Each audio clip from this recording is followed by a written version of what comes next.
Hello guys, this is Siddharth and welcome to my YouTube channel Siddharth Lecture. So today we are going to discuss on why we use Docker. What is the benefit of Docker? Let's start. So developer are use Docker to eliminate machine level problem.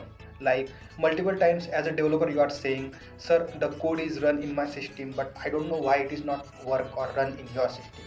This is machine level problem. It is eliminated by the Docker. Also we can say Docker is designed to benefit of the both developer and system administrator. Actually what happened now, Docker allow us to easily install and run the software without worrying about the system setup and dependency. That's it.